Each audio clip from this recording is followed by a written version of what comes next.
So, hello everyone, welcome. This event is the next installment of our Policy Nerd Night series. It's an ongoing monthly discussion that dives into pressing contemporary issues. Policy Nerd Nights are hosted by Level Up California, a nonpartisan nonprofit dedicated to improving societal quality of life. This month begins our 3-month spotlight on criminal justice reform. Tonight, we have gathered several wonderful speakers to discuss prison reform in the US. These include several formerly and currently incarcerated panelists who are going to speak to their firsthand experience within the carceral system. Without further ado, I'll hand the mic off to Sarah, who will introduce our wonderful moderator, Sylvester. All right, thank you so much, Sean. Thank you to our incredible panelists and to our amazing growing list of attendees for being here for this really important discussion tonight. A couple of quick disclaimers regarding tonight's event. First and foremost, this is meant to be a nonpartisan conversation. We're not a partisan. This call and your telephone number will be monitored and recorded. We're not pushing a political agenda here. Our entire purpose is to inspire a conversation with our peers and maybe spark some political action down the line. Secondly, all of our panelists are speaking on behalf of themselves and not necessarily their employers or any other affiliations of theirs. And third and finally, this will be recorded and placed into YouTube in the near future, so you can refer back to it then. So without further ado, I'm going to introduce our wonderful moderator for the night, Sylvester Ani Jr. Sylvester is a founder of a nonprofit called The Love That We Don't See, and he's even taken his activism and community organizing to the very next level and is currently a congressional candidate for California's 38th district in Southern California. So I'm going to pass the mic off to Sylvester. Thank you so much for being here. Thank you so much for having me. I'm happy to be moderating this conversation as structural and transformational change within the prison system and society as a whole is something that's near and dear to me. And I believe that we have the perfect panelists to be able to speak about this issue from their own personal experience with the work that they've been doing and that they've committed their lives to. So I want to start off with John, Reyna, and Antonio Moten. And hey, how you doing? So, they are organizers from the Delancey Street Project North, and they'll be speaking on their experience and the work that they have committed themselves to within the community, inside the prisons and outside of the prisons. And we also have in the room Jamilia and Samual Brown. Jamilia is a part of the Abolish Slavery Network and also head of ASAP. And Samuel Brown is the creator of the 10 Key Project. And he is currently incarcerated as we speak. And he's still here with us today, having this conversation with us. So I want to lead into that and segue into our speakers being able to talk about themselves a little bit more because they can do it a lot better than I can do it. So I want to start off with John and Antonio. Okay, great. Well, just a little bit about me, and hopefully I understood the question right, is that I am a Delancey Street resident. I come from a background of, juvenile hall, violence, drugs, running the streets, prison terms, jail terms, you name it, all the above. Dropped out in the 6th, 7th grade, wasn't going to school, didn't have very much education at all, turned to the streets to kind of pretty much just feel welcome to be a part of something, At 34 years old, I did make a decision after, many prison terms and going to jail in and out many times, decided to come to Delancey Street. And so with Delancey Street, most of our residents here have no kind of education, have lots of bad habits, don't have any kind of work skills, social skills, any kind of work ethic whatsoever. A lot of us are coming from other gangs, different politics within prison and stuff, vowed to, pretty much kill each other on the streets. We come here to Delancey Street to ultimately change our lives and stuff. And in the beginning, we learned how to work well with each other. We learned how to care about other people besides ourselves. We learned some of the simple things about waking up every day, making our bed, having hygiene, tucking in our shirt, not sagging our pants, acting like we're on the block or on the street or bending laps on the yard. We wake up every day. We stay consistent with working. After a couple months or so, we will, for the most part, go into a job training vocational school, which we have here at Delancey Street. We have a culinary school through our restaurant and food services. Also, vocational training for a moving school, where we could later on get a commercial license, depending on the status and being here for a while.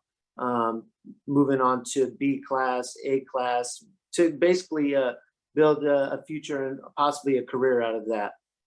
We have property management, construction, accounting, automotive department, and a lot of other training and classes as well. If you don't have a GED, you do end up getting your GED. And then ultimately after GED, we have some core classes that we give some of the younger guys and ourselves through semesterly, through, let's say, civics, literature class, creative writing, math, geometry, and all kinds of other classes that professors and teachers come here quarterly to come and help us out and kind of show us around. In a nutshell, Delancey Street's got a lot of great things, helping out the community and stuff. We do have a lot of Christmas tree sales. We help out the homeless. We help out, some of the other surrounding programs. We also reach out to our community throughout the jails and prison to ultimately have, hopefully, to either be sentenced here to Delancey Street or, once they parole, they possibly could also come here to Delancey Street to transition through parole and ultimately get out of parole and be able to live a halfway decent life. And that's pretty much just a small version of it. Hopefully I answered that question for you. Most definitely. I want to give Antonio an opportunity to also introduce himself as well. Hi, I'm Antonio, and like John, I've been here for a little while, and with Delancey Street, all that John had said, goes on around here, but not to forget how hard it is for a lot of us because of all the things that we've been sworn to do, and all the madness that we've learned and have created and caused to a lot of people that, one, cared for us, and two, just wanted us to stop. So doing that for so many years, and coming to a place like Delancey Street and being asked to be nice to someone, to help someone, to do something as simple as show them how to sweep and use a broom. And, in the back of your mind, you're thinking, well, how is that going to work? How is that going to make me a better person? I don't know this person, And so that's why it's so hard here in Delancey Street, because it's just trying to be able to just coexist with other people, especially with the ones, that you've been sworn to kill. You're sleeping in the same room with these guys. You're having to help these guys make their beds, or, having to show someone how to tie a tie. And, you go from wanting to kill someone to actually becoming friends, or, growing some kind of a relationship with this person because you're living here at the Delancey Street Foundation together. So, I mean, it's by far the easiest, it's very hard. It's very complicated. It's confusing, from the moment that you come to the gate and, you ring that doorbell, you're looking at this place like, what is this? This is, this must be. This call and your telephone number will be monitored and recorded. This must be a pit stop, on the way to a program or something. But, sure enough, this is, Delancey Street, the place where, you're probably going to spend the next 2 years or maybe a little bit longer, like John and myself.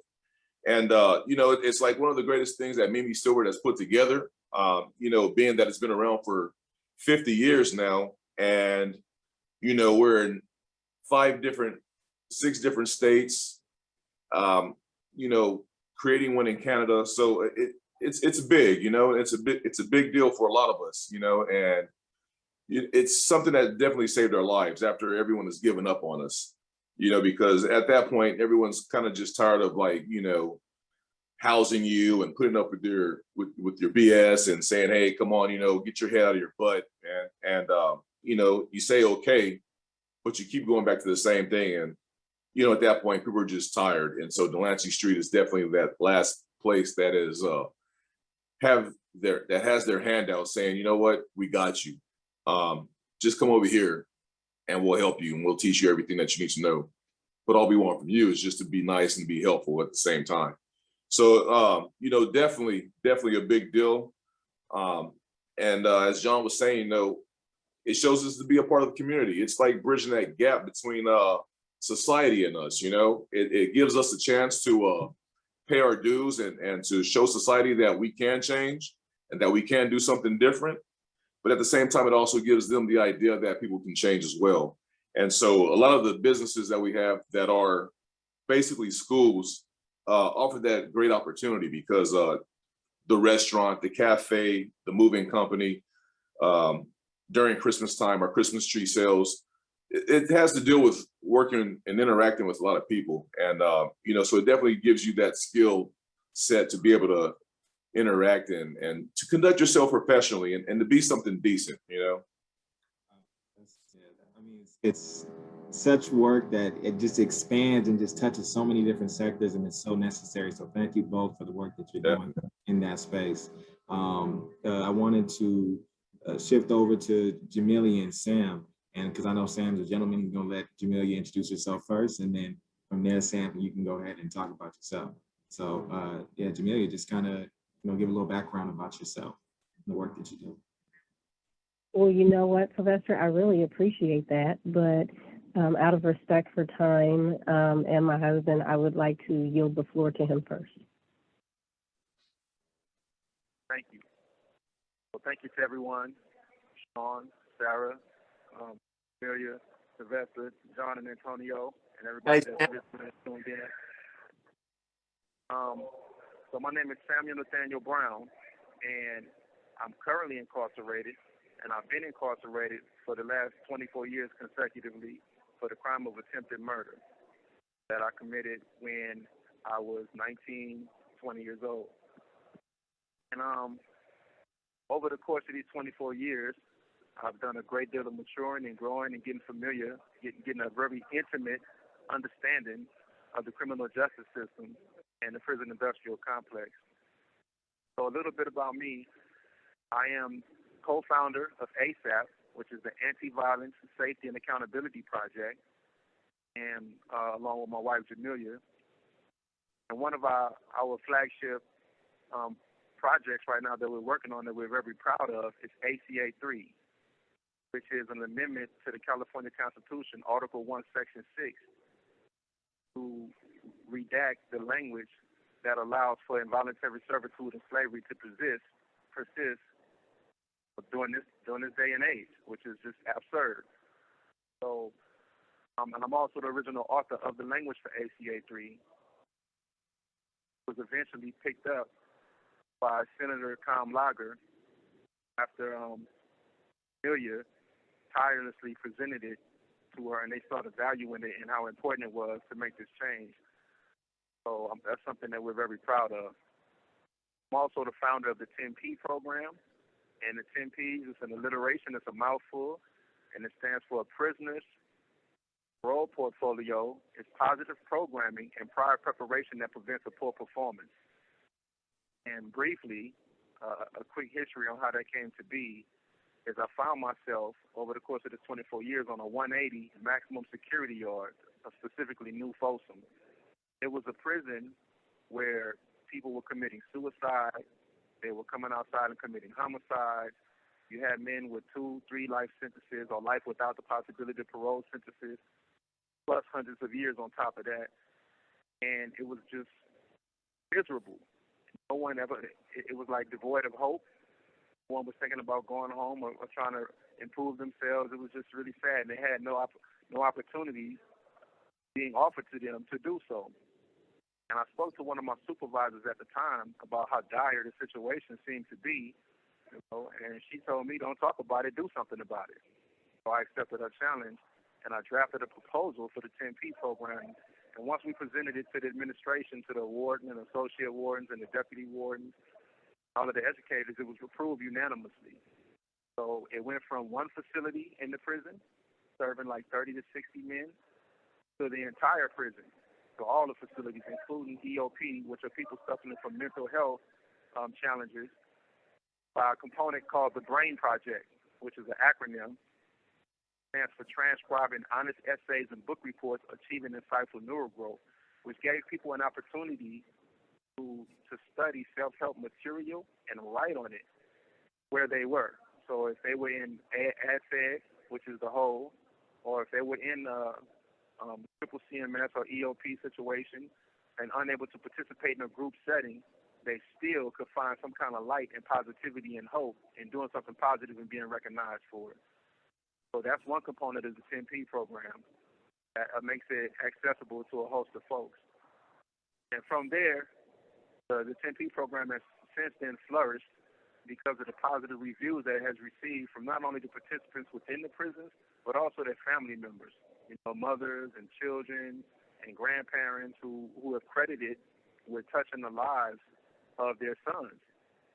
And we're trying to get it to their daughters also in the women's institutions. So now it's in more than one institution.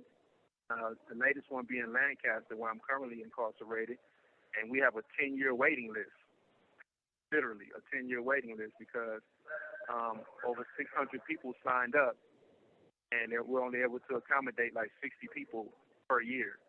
So we're trying to expand it. That's something that we're very interested in doing with the ASAP banner. And the program itself consists This call and your telephone number will be monitored and recorded. of a number of seminars and workshops. And I was fortunate to be able to write a curriculum that many people can relate to. And I just based it on my phenomenological experiences, things that I've been through that I know other people could relate to, and I wrote from my heart. So the first portion of the 10P program is the Boys to Men Workshop. It was very crucial that we have a component like the Boys to Men Workshop, and it deals with everything from cell phone addiction to peer pressure to prioritizing, setting educational goals, and managing time. And this was really crucial because when I came to prison 24 years ago, no one talked to me about cell phone addiction or peer pressure or managing time. They said, here's a knife, here's some alcohol, here's some weed, be cool. So stand guard, be on post, and just be cool. It's really important for these young men as they enter these prison gates to get the proper, to have a compass, to provide them with the proper direction from the moment that they step in so they don't have to make the terrible decisions that landed them in prison to begin with and bump their heads so many times like I did and they receive numerous rule violation reports before they catch on that there's a better way and that they're here to improve upon themselves, not continue the same path of destruction.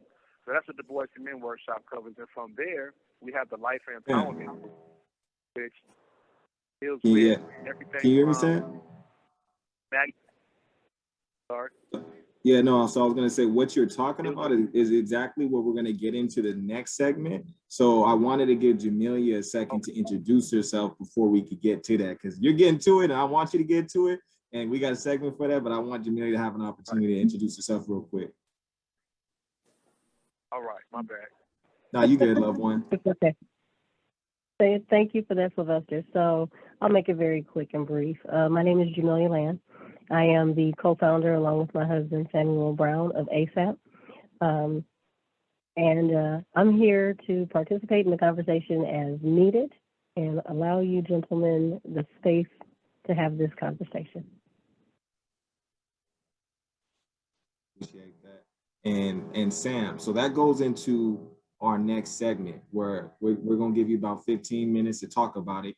But can you please continue to elaborate on the current state of prison right now, as well as COVID's effect on it? Obviously, we dealt with the pandemic on the outside, but then now the issues that we dealt with on the outside, I can only imagine were exacerbated on the inside. So can you please, touch on that and share that with us? I have no problem with that. This is what I would like to do, Sylvester. If we could segue into someone else for a moment, and I'll call right back because I ate up a lot of this time speaking, and they're only 15-minute phone calls. So I'm going to hang up and call right back, and then I'll definitely answer that question. That's love. So John and Antonio, Yeah.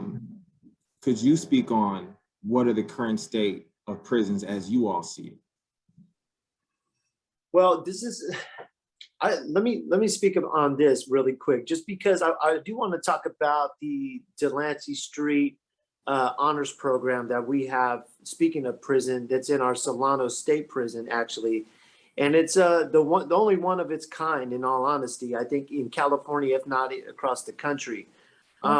We have there. This is Global Telling. You have a prepaid call from Samuel Brown. an inmate at the California State Prison, Los Angeles County, Lancaster, California. This call and your telephone number will be monitored and recorded. To accept calls, thank you for using Global Tel Link. Okay. Should we give it to Sam quick, or do you want me to, if he's doing? Is Sam back? I am. Yes. Okay. Yeah. Go ahead, Sam. Yeah, go ahead. Thank you for that. So just thinking about what you said about prison and the purpose of it, and what people are outside thinking what it really is. Like I said earlier, I've developed a really intimate understanding of prison. And oftentimes people see what it is that they want to see and not what something really is. And prison is one of those things, one of those phenoms. So purpose of prison, as I've learned it, I want to give you a historical context and kind of walk us into where we are today, why we find ourselves on this call and why it's so important. So if you take it back to like a criminological perspective, one of the first criminological theories that was put forth was demonology, right? And so demonology is the criminological theory that was utilized during the Salem witch trials, when you found many white men burning their wives. And the popular narrative was one in which there were witches and they were possessed and they were evil, so hence the name demonology. But history proves the truth of the matter was they were bound to them by marriage, and based on religion, they couldn't just simply divorce them. And these guys had eyes on these younger women now that they wanted to hook up with, but they could not. And so they slandered, lied, labeled their women as demons so that they could get rid of them. And it wasn't, there wasn't no rehabilitation or any of that. It was just straight burn them, exterminate them. This is very important because this is the same mentality that's at play today. And as we continue to talk about this right now, you'll see what I'm saying. So from demonology, we went into the classical criminological era. Classical criminological era took place in the 18th century, the 1700s. And it was based on the work of this guy named Sylvester Ani Jr, that's it, an Italian philosopher. The underpinnings of the classical criminology were many of the concepts that we find alive today in our current criminological system, which was free will and choice, responsibility, the social contract, due process, so forth and so on. This is very important to understand, especially with the times that these thought processes were created as far as criminology and criminal justice goes, because today's system, we find a great deal of minorities, especially with emphasis on black and brown people. And at the time when the classical criminological discussions were taking place and these concepts were being created, this is when the penal code was created, black people were not even considered to be human beings. We were not even afforded an opportunity to have due process. We were not considered to have free will. So we were actually excluded from that to begin with. It never applied to us.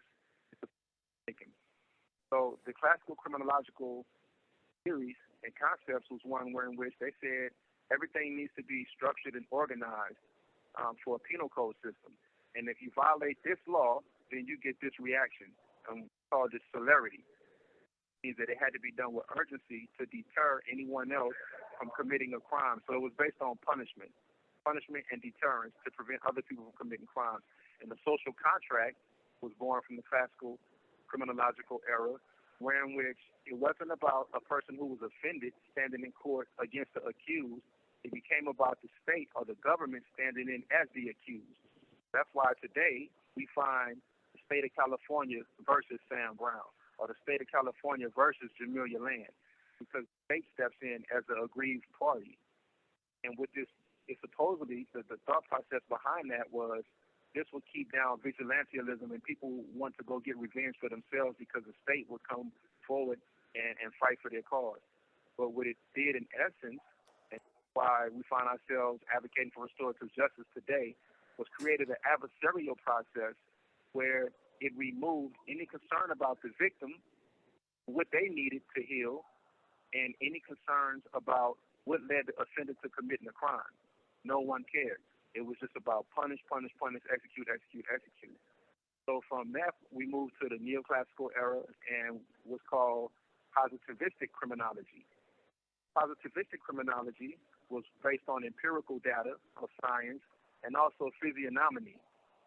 And it talked about criminals being predisposed to such behavior based on their genetic makeup. And it goes without saying that most of these people who were predisposed to criminal behavior were, guess who? Black people. So they said a fat nose, fat lips, a big head, a large skull. All these were indications of a primitive person, someone who was, born to be a criminal. They even had one called the XYY theory. If you had an extra chromosome, you were predisposed to criminality. This is where we found the beginning of linking social science to public policy. In this era, and this was the 19th century, this was the 1800s. At the same time that this was taking place, we had a lot of abolitionist movements taking place, talking about freeing black people from slavery. And during the time of the Civil War, supposedly when it was fought to eradicate slavery, as we like to say at ASAP, the Civil War was really litigated. It was really an antitrust suit litigated in blood on the battlefield. And we say that because we believe that the Industrial Revolution was not based on the steam engine and Eli Whitney, but rather on all of the industries that were revolutionized by the slave machine. For its cotton and indigo, tobacco, molasses, these were all industries that once they put those black men and women out in the field, they increased production at rates that has never reversed since. So this was the true industrial revolution. Now, Sam, you said something. You said something about the industry, right? Could you tie that, quickly into how COVID specifically, because from my understanding, a lot of the materials that we got during the pandemic came from inside the wall. So I know that I think there's that aspect to it, as well as, again, This call and your telephone number will be monitored and recorded. Can you tie those two things together for the people? You said, yes, so to make sure I heard you said COVID. Is that what you said? Yes, COVID. So can you tie the relationship between the industrialization and the work in terms of like masks and different products that we needed that people on the outside got, that, was work that was shifted on to incarcerated folks, and then as well as the impact on COVID and being, dealing with COVID during the pandemic? Problem. That's a great question. So today we'll skip that whole history lesson because I didn't mean to drag you through all of that. But today we find ourselves with a prison system that's influenced by the private prison corporation. Specifically, at the core, the American Legislative Exchange Council. They have the Criminal Justice Task Force, who are responsible for drafting model legislation that they push throughout all of the states. And the whole goal and purpose of it is to increase corporate profits at the state level. And they do this by creating private and public partnerships between corporations and legislators. So the goal is to fill these prisons up. This is why we find ourselves with the overcrowded and the mass incarceration situation in California that we currently have. The goal is to fill these prisons up as they have, and then cut costs for these private organizations who are part of the prison industrial complex. And so there are 12 sectors to the prison industrial complex, and over 4,100 corporations that are part of it, that are benefiting from it throughout California, throughout the nation. And this is everything from healthcare to operations and management to personnel to food and commissary. And so with COVID-19, you find women making masks, you find individuals making hand sanitizer, you found even myself, I was washing clothes for Desert Springs Hospital, for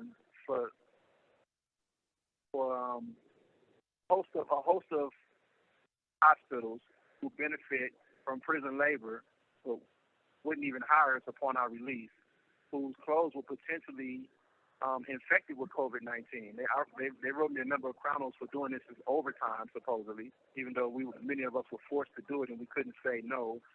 This call and your telephone number will be monitored and recorded. And a great deal of us became infected. So mass incarceration is really a smorgasbord for a pandemic.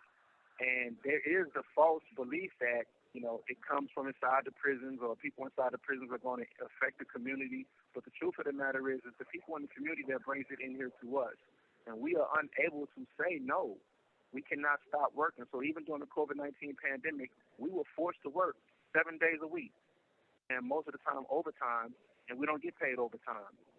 And me, myself, I'm the first person in the state of California to actually disinfect and sanitize a COVID cell, because this was the first prison where a prisoner tested positive for COVID-19 after a staff member, healthcare representative, tested positive for COVID-19.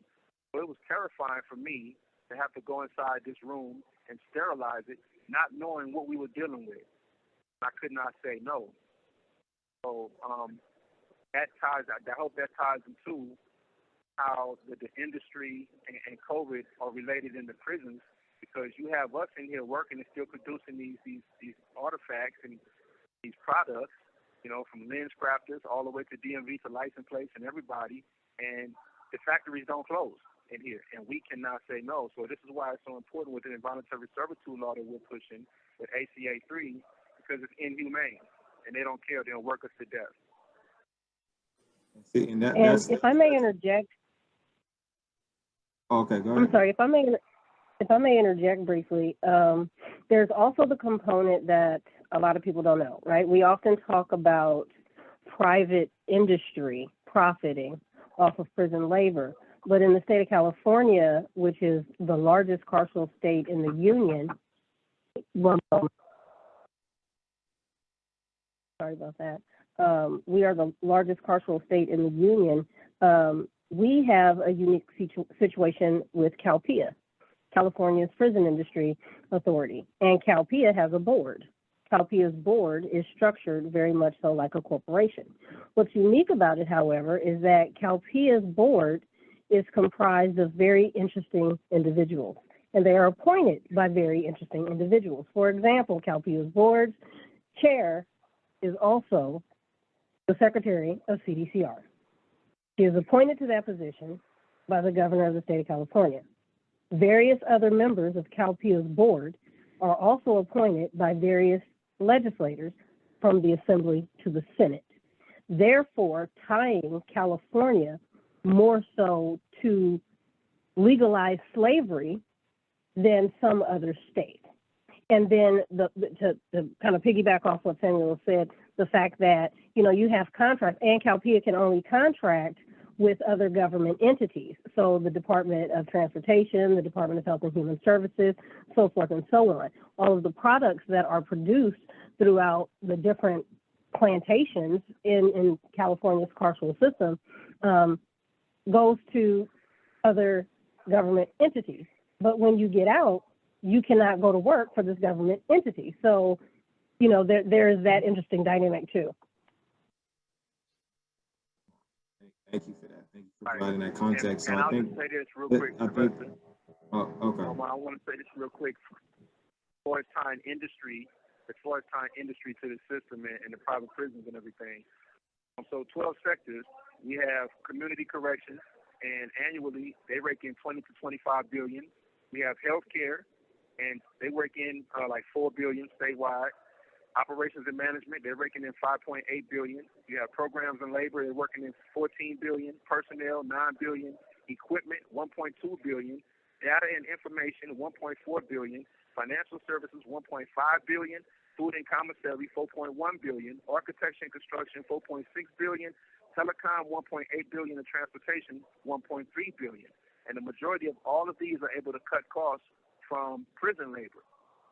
So like Jamilia just said, I'm going to be quiet after this. You have 60 seconds remaining. It seems like I have no choice. And in 1849, the southern states were advocating for California to become a part of the Union so they can extend slaveholding states. By 1850, once it was, inducted into, it was ratified as a state. You fast forward to today, California has over 30 prisons.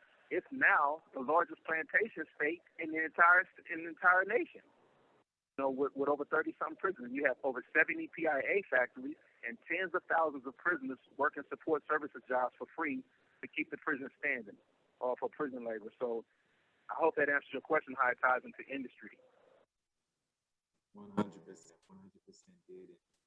With you answering that question, I mean, I think that kind of leads us in a place where the question that we ask is like, what is your opinion on the number one issue within prison and how can we address it? And John, you started talking about a program before earlier, and I think that maybe that can tap into that a little bit. Can you elaborate on the program that you were discussing? Yeah, absolutely. You got it. So, I did want to land on a version of what we have Delancey Street in the Solano State Prison. And we call it because we like to think of ourselves a little bit better and always kind of shooting upwards, I guess you could say. We call it the Solano Delancey Street Honors Program. And what we did here, I think about 6-7 years ago, maybe even a little bit longer, Mimi Silva, our president and CEO, she went down to the prison personally and interviewed, I think, close to about 80 of the worst criminals and people inside the prison, just based on those are the kind of people that Delancey Street's most effective for. And to give them the opportunity to change their lives and try something different. Even inside the prison system, our residents inside the Solano Honors Program have LWOPs. They're LWOPs. There's 10, 20, 30 years, 3 strikers, you name it. They're surrounded. They're drowning in 115s. These were the worst of the worst at that prison at that point in time. What she did was beautiful. I mean, she basically talked to these guys one-on-one, interviewed them. They asked to come in. They wanted to change the way they were living, even though we're in prison and doing with the prison politics and everything that comes with it, the bureaucracy and everything along the lines of that.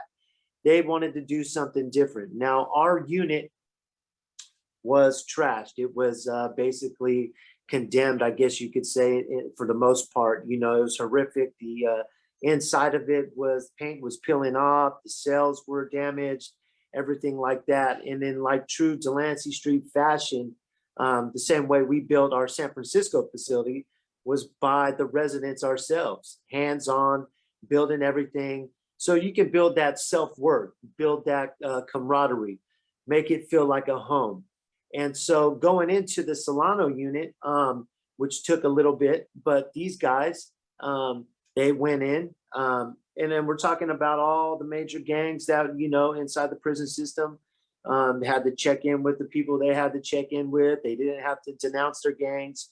We didn't ask for that. If they wanted to, that's fine. However it is, we don't want to put them in any kind of danger more than already the day-to-day things are in prison as it is. So come as you are. That's how we're taking you. And what they did is they remodeled their home unit. They made it feel like a home. They have a dining room table. They do all the curriculum that the Delancey Street Foundation does. We're talking from word of the day to classes to mentoring groups to, going to work day to day. They built this unit and they all feel like it's a part of their home, and they all have that camaraderie, and they all are helping each other out. And it's day to day. To even take it a step further, because of our culinary and restaurant capabilities through Delancey Street Foundation, we also had the opportunity to build a restaurant, the first of its kind. We're actually building a restaurant at the prison itself, which has been completed, and the guys did a great job. We're talking, from a full line cook to actually having a dining room to hopefully having some of the residents through our program cooking the COs and staff members food. We also This had call and your telephone number will be monitored and recorded. we had the opportunity. Governor Brown and Governor Newsom both went out to the unit, talked to the guys, saw that, and it's a great thing. When I think of prison reform and I think of things that to change prison, I mean, a lot of the classes in there are beneficial. It's great. You're exercising your mind. You're doing things. You feel like you're moving in a good direction. You're getting some certifications, stuff like that. But through our honors program into Solano, it's also another step up to where it's hands-on, to where you're actually feeling a part of. You're on a team together. You're acting like as a family. You're looking out for each other. You're doing what we call is each one teach one here in Delancey Street, to where one of the older residents is teaching somebody brand new everything they know so they can pull the next guy along. A lot of the fundamentals and things that we do here in Delancey Street are spot on to what they do out in Solano. And it's pretty remarkable. It's unbelievable. These guys, there's no violence, there's no drugs, there was, none of that kind of stuff going on in this unit. And I wish it was more, throughout California, especially for some of these lifers and people that, 10 and 20 and 30 years, hanging over their head and stuff. I wish more of these places were in place for the prisoners and stuff, man, just so they can feel a part of something great. It's a home environment, and it's also built a self-worth for these guys. They built this restaurant, they built this unit, they built their own yard. They are on the 3 yard over in Solano, and they really believe in what they're doing. I just wanted to kind of just say that for the most part, but check it out. It's something great. And, hopefully in the next couple weeks, if not next couple months, we'll be actually going in there, hopefully to actually train some of the guys, basic knife skills, recipes, learning how to use a measuring cup, learning how to, brine corned beef, cook brisket, lakis, matzo balls, all these things from different cultures that we serve on our menu here, that we hopefully will bring it to the staff and some of the inmates on the Solano yard. So, that is the best version of that I could see of some prison reform, just because I believe in what we're doing here, and we love the guys over in Solano and they love us, and we touch bases with them as much as we can, since the pandemic is coming to an end. We're hoping to be back, teaching and helping them out and going through, our curriculum and some of the core things we do here in Delancey Street and what we believe in. And Antonio, so I want to ask you, what is your number one issue that you see in prison, and why that specific one? Well, to be honest with you, resources, I would say. It's been a long time since I've been in prison now, but I just felt like it was a lack of resources that really could just help someone out. Being a person that's been in the system for many, many years and paroling to doing the same thing over and over again, it just, for me, that was the reason why I really just begged and pleaded with the judge to come to Delancey Street to do something different. You know, you can do all the academics and get these certificates and you know, to say, hey, this is what I've accomplished and this is what I've done. But just like Samuel was saying earlier, what do you come out to? You can't work any of these jobs because they don't take ex-cons. So the resources were just it was just a lack of resources. And it's a big issue because you get your $200, you get a bus ticket home or a train ticket, and then you're just left to go fend for yourselves. And yet, you know, if you have no place to go, there's no housing, you're being housed in some low-level motel that's in a drug-infested area, which you're supposed to stay away from, infested with gangs. So what do you do? You know, not to say that a person should be able to do it on their own, because we should, but I mean, the fact is there are just a lack of resources. When you're in the system, when you grow up in the nature of violence, that's all you know, and that's all you're comfortable with. So that's what we naturally go back to when our backs are against the wall and you have nothing to go to. A lot of us, you know, I mean, we're weak, to be honest with you. We're weak and just want to go back to what we know best, which is easier. It's to going back into the streets, committing crimes, you know, screwing over people, burning more bridges.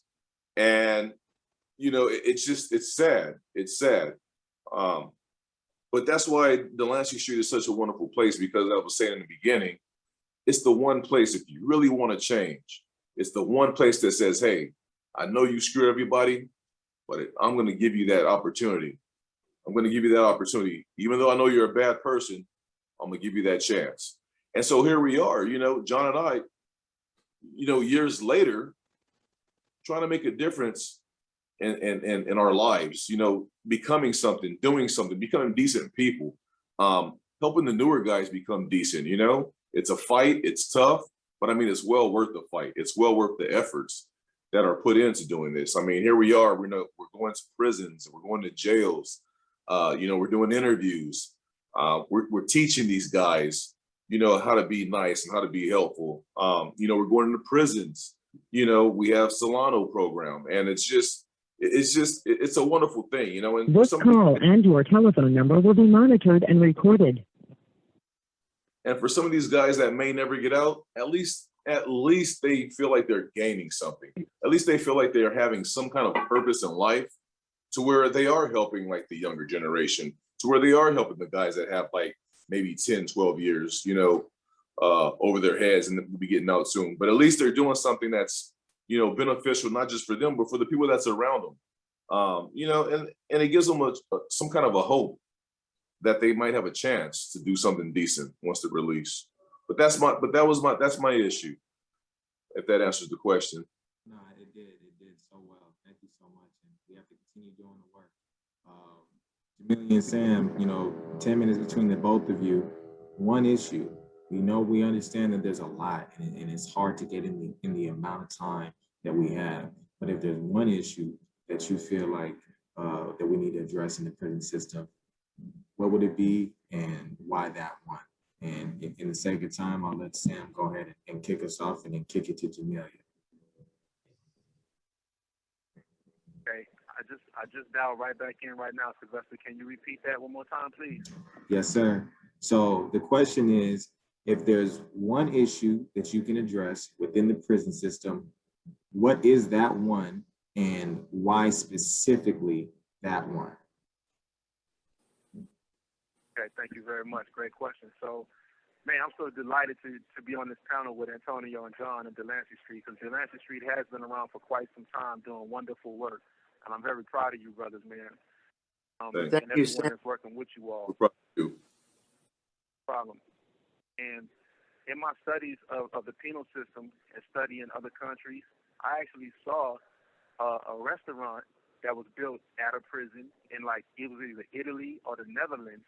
And I was like, wow, that's pretty neat. We should do something like that here in America. So to actually be on the phone with the people who are spearheading doing that, not only in America, but in California, it's an honor and a blessing. You know what I'm saying? And I really applaud the work. And want the people who are listening and tuned in to understand how important that is. And in order for me to do that, I'll address the one issue that I think is so crucial, Sylvester, and why ACA 3, the work that ASAP is doing, the 10P program and Delancey project are so important, with emphasis on ACA 3. So Antonio mentioned that many men and women are released from prison, and they don't have the skills or the social emotional learning required to actually change their lives or be successful upon their release. They're set up for failure if they don't have the social capital or someone there to capture them and provide them with an opportunity to turn it all around. So what Delancey Street represents, what the 10P program represents, what ASAP represents is everything that's wrong with the system. And when I say that, I don't mean we're the problem. I mean we're highlighting the problem. We should not have to do such heavy lifting. We can't capture everybody that's coming out of the prison system. It should not be our job.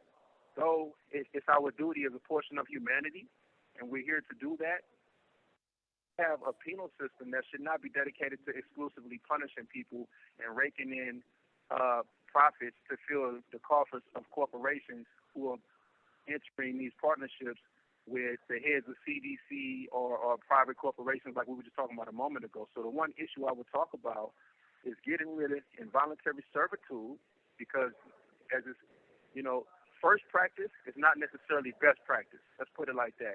Because if it was, we'd still be driving Model Ts and not Teslas. We'll still be using Pony Express and not iPhones. So there's always room for improvement and an opportunity to evolve. And so the criminal justice system as we know it needs to evolve for one that's just rooted in extracting prison labor out of people who are incarcerated and then just sending them back to the street. This call and your telephone number will be monitored and recorded. With nothing for themselves or no way to fend or take care of their family. So involuntary servitude prevents the opportunity for people to really have a meaningful chance at being rehabilitated on a mass level. Now, you have individuals doing it individually, and you have pockets of people walking out of here in a better position. But this system, and this is my one issue, Sylvester, should be a rehabilitation mecca. That's why it's so important that we get this legislation passed in ACA 3, because what we're seeking to do is take the wheel from the hands of the corporations who are benefiting from us and provide an opportunity for the marginalized communities, for individuals, for the minority-owned businesses, and the various nonprofit organizations who are really dedicated to doing the work and improving the realities of people, to have an opportunity to come in here and teach men and women the skills that they need to survive. So the conversation is one where it should be evolved from rehabilitation to citizenship training. Most of us are in here because we failed, for whether it be social ecology and environment and circumstances or personal decisions, but we failed at being productive citizens, pro-social citizens. So when I came to prison, no one told me this is what rehabilitation looks like. There wasn't a sign saying rehabilitation this way. It was none of that. So that needs to change, because they have a specific matrix for all the reasons why they'll deny letting you go, but they don't have a matrix on the other side, or the polar opposite, saying this is what's required to be released. So citizenship training should be one way in which we teach social emotional learning, we teach financial literacy, educate people, get them GEDs, college degrees. We give them actual job training and employment opportunities upon their release. And it's a hidden university. We can do it on the class schedule, like 7 periods. This class to this class to this class, and really teach people. So there's no reason why we should be in here working for free or for slave labor to keep the wall standing and filling the bank accounts for private prisons, when we should be in here being rehabilitated and becoming better people. Every job in here should be one that you get vocationally certified for. So imagine if we're able to pull off, what it is that we're working towards in the long run, and we contract with somebody like Delancey Street, we're able to take everybody that's in here or in the Frisco area, the Bay Area, in those prisons, and we have a culinary program. Instead of having people who are working in culinary in the prison working for 30 cents or, if that, 8 cents, really, 8 cents, and not being able to say, hey, I have these skills as an industrial cook, an industrial dishwasher, you know, an industrial server, because that's not what they say. I can't even put. I worked as an industrial cook. I was a lead cook. I would cook for like 2,000 men, and I can't even put it on my resume. I don't even have anyone who can call. No one even knows that I have this experience with commercial ovens or grills or stoves. But I did this, you know, and that's a travesty. A person should be able to walk out and say, I have these culinary skills. This is on my resume. I'm certified. And receive a decent wage so that they'll have some money saved up to pay their victims' fees, to pay their court fees, to step out to something and not just have that $200 like Antonio was talking about, not be so quick to have to resort to crime, to be able to put a down payment on an automobile or pay last month's rent on an apartment. You know, if we were in here working for I see why, Sam. person can step out. I see why, Sam. I see why that's your number one issue. I see why that's your number one issue, because again, this goes into the rehabilitation and it lowers recidivism, and it ties back into what Antonio was talking about in terms of resources, right? And then it goes back into what John's talking about in terms of providing the resources to, you know, improve the quality of lives for individuals who are just trying to, you know, make the most of their lives and improve the quality of their lives and their families. So, you know, real quickly, Jamilia, I do want to hear from you. What is your one issue and why specifically that one issue? It's very simple for me. The one issue for me is humanizing, making this a more humanized design, not just for rehabilitation and prevention of crime, but also for the overall safety of the people, but humanizing it, because we have a system in place that first dehumanizes you in order to be able to criminalize you so that we can psychologically justify treating you in inhumane ways. I think that, you know, we have to look at the fact that we're talking about taking some of the most vulnerable people in our society and placing them inside of cages and placing demands upon them for rehabilitation, and change, but not giving them the tools to do that while extracting, you know, resources from them and their families and their communities, and how all of that ties into the systemic design of corporate capitalism in this country. And so for me, it's strictly about humanizing the people who are impacted in this system. I think that kind of leads us into our next question, which is a little bit loaded because it can go a lot of different ways. But then I want to pass the mic back over to John. And the question I have for John, no pressure, no pressure. So the question I have for you is, what is the purpose of incarceration? Is it punishment? Is it rehabilitation? Is it public safety? Is it all the above? Is it none of it? And are there other models that you believe that we could shift to that would yield a better result, whether that's somewhere around the world or whether that's something that we haven't introduced yet, which is no problem at all because we like to create new things? That's a serious question right there. Serious question in you know, a limited amount of time that we have. So. Yeah, I got you. Well,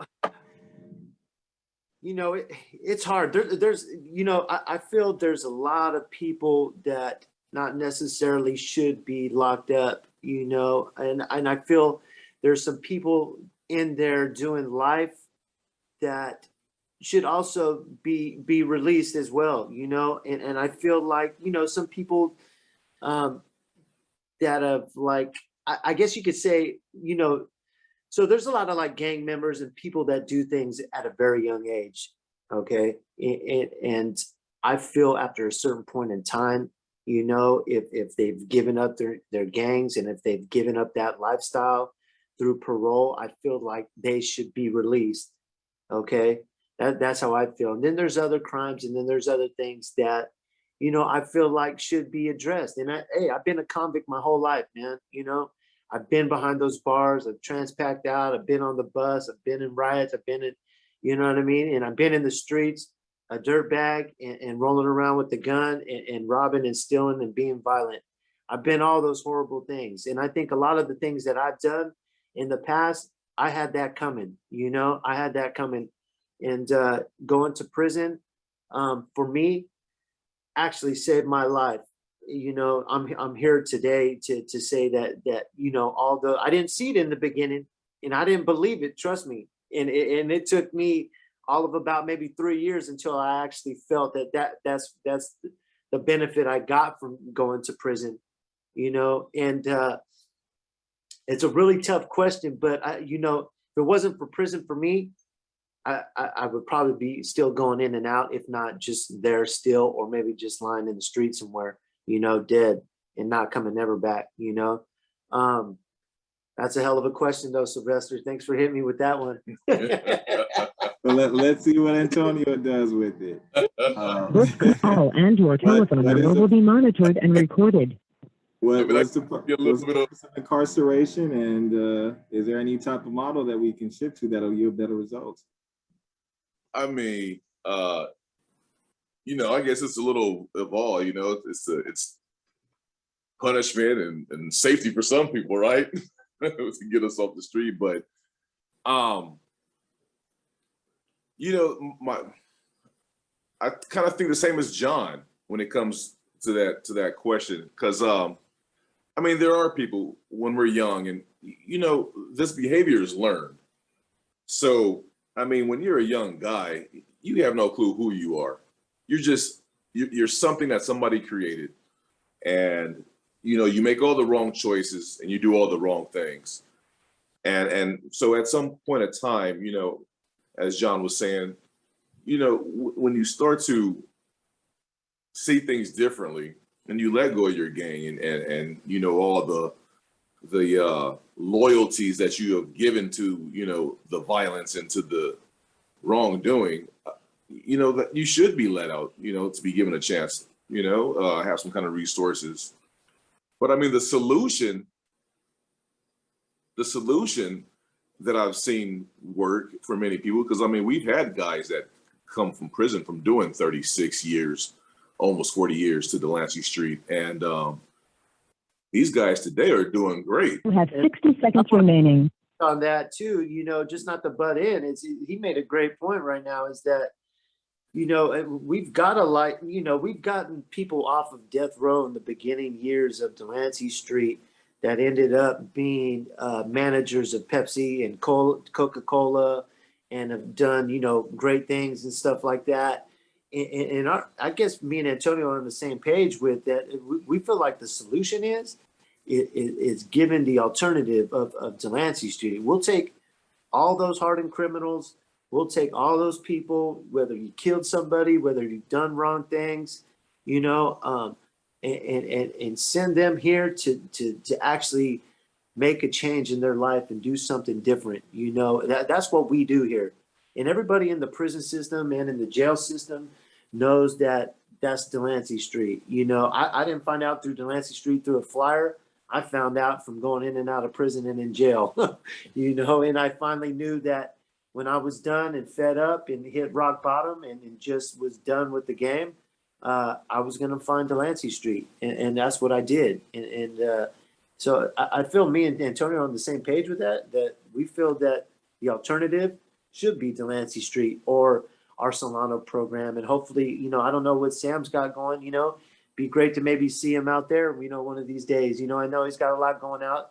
He's a bright young man and he's doing a lot of good things and stuff on his own. But, you know, if, you know, this goes to anybody that actually hears this this message, you know. So other than that, that's what we got. Definitely. That's good. So I mean, so even building off of that, and Jamilia, I'll direct the question at you, so you have a moment to speak. But what are the first steps that can be taken to reform prison systems that are already built? The passage of ACA 3. There you go. That's it. Sweet, straight to the point. the passage of ACA 3. And in addition to that, so I apologize earlier for not being able to really jump in there. I've been mom and auntie tasking, so I had to mute myself and holler to the children, "Stop it, I'm on a call," and then come back. So now I have a few moments to give you all just a tad bit. So in addition to that, you asked the question earlier a little bit about me and some of what I do. And one of the things I want to close out here with is, in addition to the work that we're doing here in California around ACA 3, we are also members of ASN-CA, which is Abolish Slavery National Network. We're a national coalition that currently consists of a little over 30 states that are all seeking to remove this language from their states' respective constitutions. In addition to that, we are also working with United States Senator Jeff Merkley, where we have recently introduced a federal resolution that we will be making an amendment to the United States Constitution. So, you know, for us right now, for me, it's always about getting to the root. And the root in this country, AKA corporation, is that we dehumanize people for the purpose of being able to exploit them for economic gain. And until we we do that based upon race, class, and religion. And until we really deal with that, all these other things are just kind of sitting on the surface. That is the foundation. And so for me, it is about really dealing with systemic racism in this country, and very specifically to the carceral system here. This call and your telephone number will be monitored and recorded. With the last 15 minutes that we have, I want to give everybody have a moment to kind of speak about this concisely. But what if you have been incarcerated? What helped you persevere? Because we have so many people that are currently facing that. We have so many people who don't understand what it's like being in that situation. Just have something to kind of build off of. And now we're talking about the solutions and how we can shift away from this carceral mindset. What helped you get through it to help and inspire other people to get through it, and also to support those who are fighting through it? John, I want to ask you that question. Okay.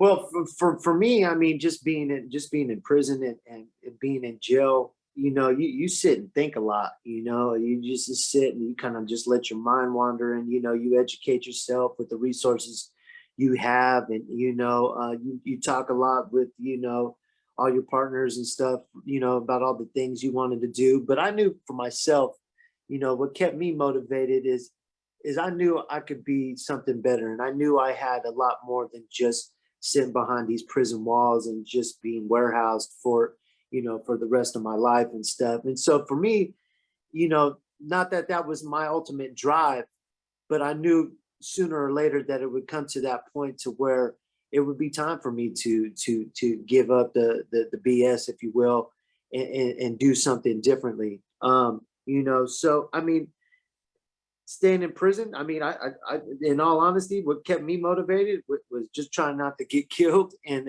not to be in too much of the assignments and all the politics that were really there. It's a lot of fear in there, and there's a lot of scary things that do happen, and it's not a pleasant place. That was my motivation, in all honesty, to actually want to change my life as well.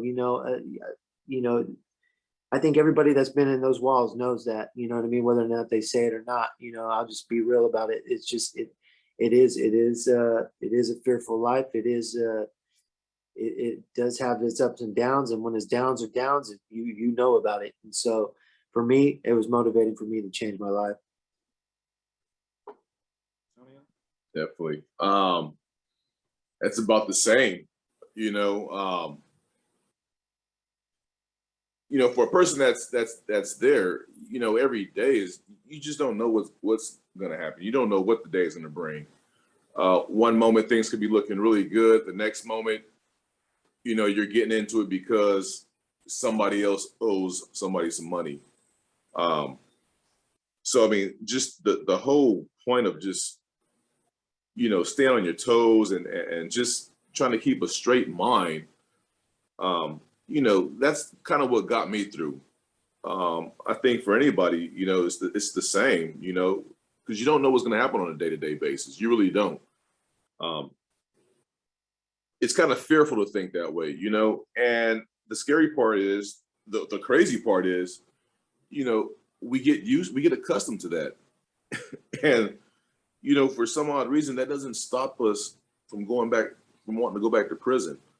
So it's kind of a crazy thing, you know, but,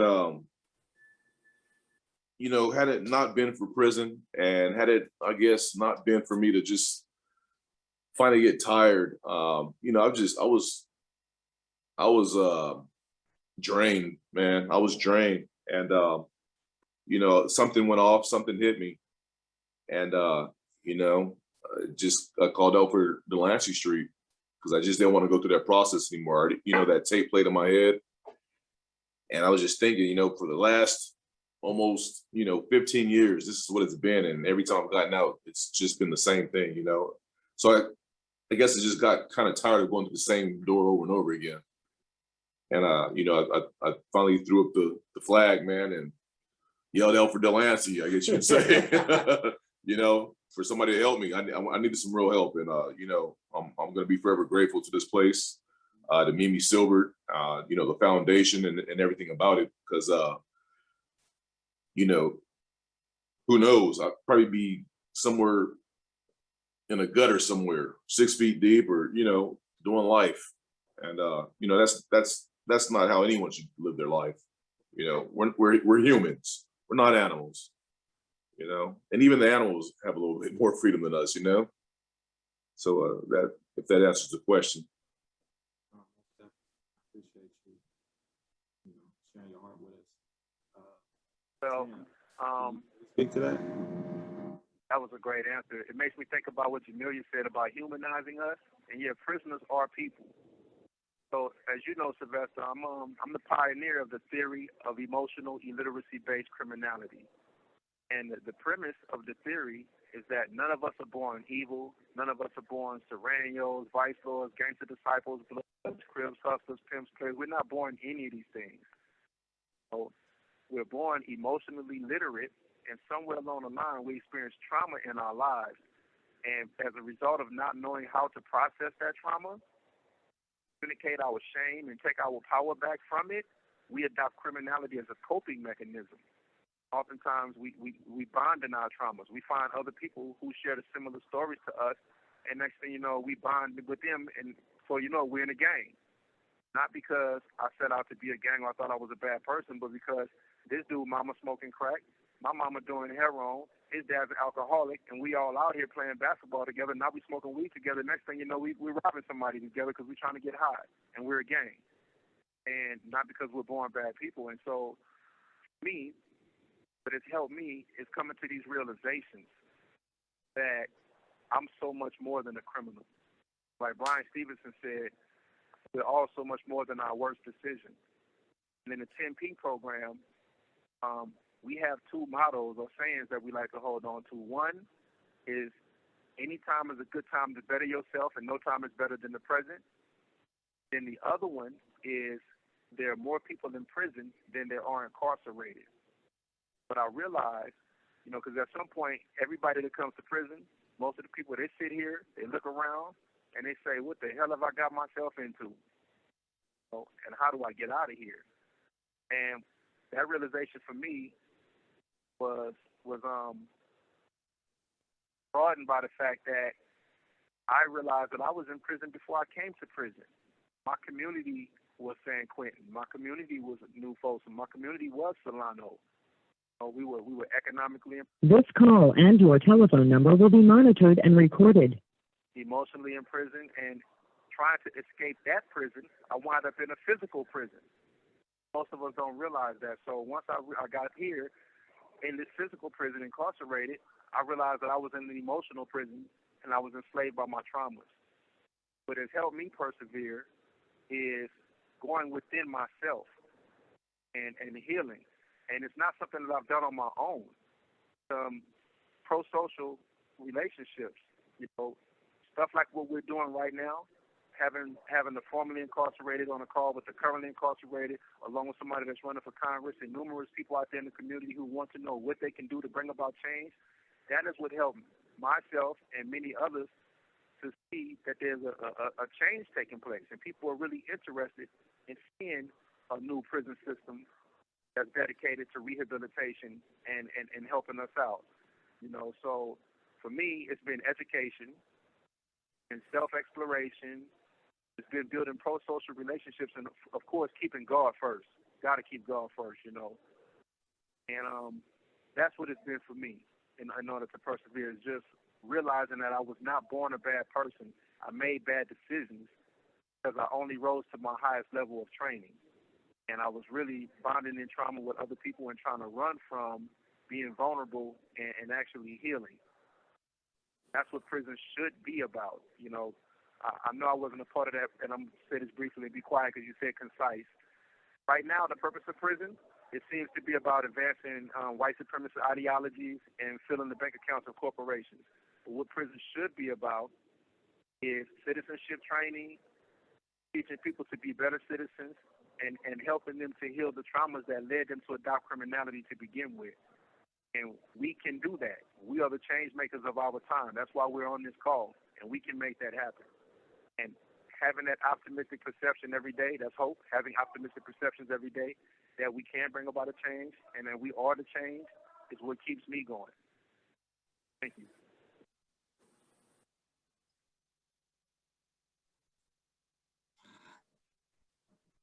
Yeah, that was heavy. That was heavy. Thank you all for just providing that insight. And I know that you can't simulate what you've been through. You can't tell anybody what you've been through and for them to really truly understand it. This is the closest a lot of people are going to get it. And one thing that I do hope from it is that because of your experiences, because of the very things that you're struggling to change, that it inspires other people to get into that struggle with you. Chairman Fred Hampton said, if you dare to struggle, you dare to win. And if you don't dare to struggle, then damn it, you don't deserve to win. And you all are committed to that struggle. And I think that everybody on the call is going to be inspired. You have 60 seconds remaining. So one thing I want to ask real quick, I'll have Sam go first and I'll go around the room. What would you tell someone that wants to get involved? What kind of action steps can they take? And anything that you want to plug that people can tap into? Sam, go ahead.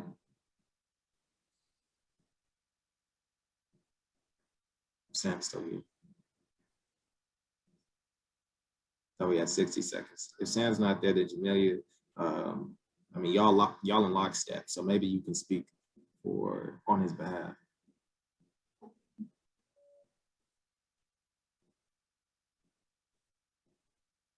This is Global Tel-Link. You have a prepaid call from Samuel Brown. an inmate at the California State Prison, Los Angeles County, Lancaster, California. This call and your telephone number will be monitored and recorded. To accept the call, thank you for using Global Tel-Link. Sam, you back on? Damn. Yes. So the question that I had was, any organizers or activists that want to get plugged in or tap into a space where they can, make direct action happen. How can they do that? How can they support the work that you're doing? And this is just an opportunity to, plug some people in that I'm sure are inspired to do more now that they've listened to this panel with you all. So how can people get plugged in? Thank you. Find the void and fill it. That's what I was told, and I didn't understand the wisdom in it initially, but there's always something that needs to be done. There's always some type of difference that you can make. So I would say inslaveryInCalifornia.org. That's the website where you can learn more about ACA 3. We need boots on the ground. We need people to help galvanize the voters because we're going to get this on the ballot for 2022. We need financial donations because we're fighting against the prison industrial complex, and their pockets, so they are basically like unlimited. It's like a David versus Goliath situation, and they want the status quo to remain as it is. And the 10P program, we're seeking to expand the 10P program to more prisons, help have the curriculum rewritten, as well as publish the theory of emotional illiteracy-based criminality so that we can have it placed inside scientific journals and behavioral science journals so we can eventually start crafting public policy based on this theory. So in regards to what we're doing here at ASAP and what you could do to help, is please, go to the ASAP website, go to endslaveryInCalifornia.org and communicate with Jamilia and our team and ask specifically, where you can join this coalition to help us out with this work. And anytime you see someone trying to make a difference, help them out. That's what I'll say. Find the void and fill it. Thank you. I love that. I am who I am because somebody loved me. That's what we got to keep on building on. Jamilia, go ahead. How can people get plugged in? Well, I think he summed it up pretty well.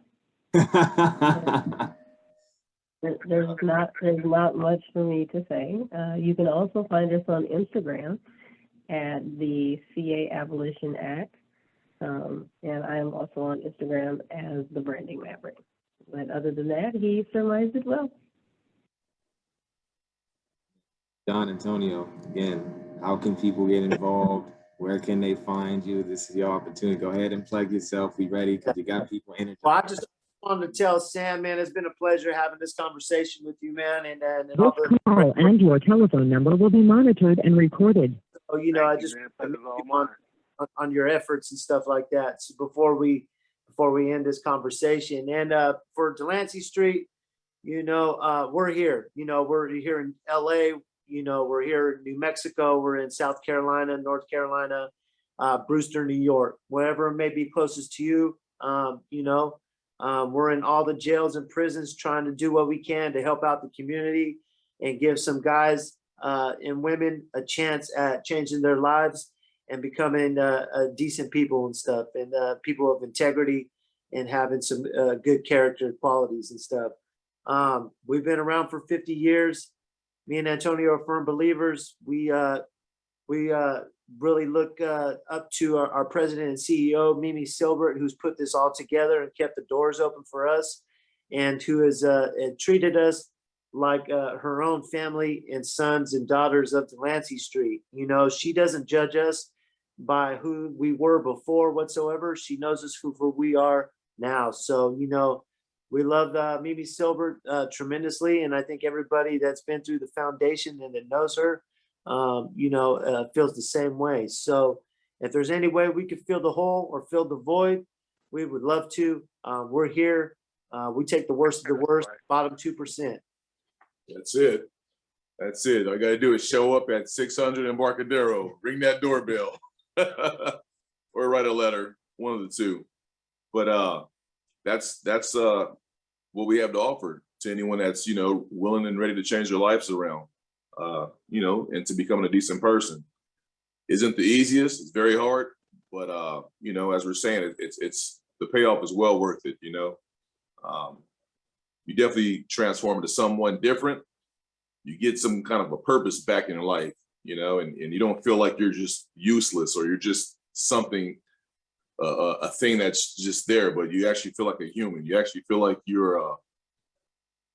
that you are a part of something in life. So, yeah, that's what we have for you. And Sam, it was nice meeting you, and good information, and good luck on your journey. Thank you very much. Pleasure's all mine. And I want to say, you all said that we can hook up when I get out of here and put our heads together, but I really advocate that we hook up now. I would really love for the 10P program to be able to partner with Delancey Street, and we continue to make changes. We're here, man. Open up a line. Definitely. That's love. That's a good note to end this off on, and I'm going to pass it back to Sean. Thank you, Sylvester. Thank you to all of our wonderful panelists. I can't express how glad I am to have had them all on, especially Sam. To all the attendees, please stay in touch with either Level Up California, DSF, and all the ongoing efforts such as ACA3. Next month, I'm sure there are so many different events going on next month that Jamilia can send to you. I will direct all attendees to our new mural on bit.ly/incarcerated lives on the website. This is a page dedicated to all of those that are currently or formerly incarcerated or are facing roadblocks to their own pathway to success. This will be continually updated for the next 3 months as part of our criminal justice series. Please stay tuned for the next month's panel on sentencing reform, which will be focused on some questions such as how do people become wrongfully convicted and what can we do to stop it? Sarah, did you want to close us off? Yeah, of course. I think I speak for everyone in this entire room when I say thank you a million to our panelists who made it tonight. And you all had to go through a lot to be, present here today. And Sam, I know you had to continually call in, and I'm just really grateful for your time. And to all of our attendees who were actively involved in this conversation, we can't thank you enough. This is the whole point of these Policy Nerd Nights. It's to start these conversations and to inspire further action. So please don't let this be the end of your prison reform journey. Please keep continuing to educate yourself and your friends and take action where and when and however you can. I'm gonna drop a link in the chat. It is a link tree to all of our Policy Nerd Nights recordings from the past, and it will include this one as well. So feel free to rewatch it, share it with your friends, plant those seeds, get the conversations going. And like Sean said, this is the first of a 3-part criminal justice reform series. So you can follow us on Instagram and Twitter at Policy Nerds to stay in touch with all of our future presentations and events. And really, really grateful. And thank you all so much. Thanks for having us. Thank you.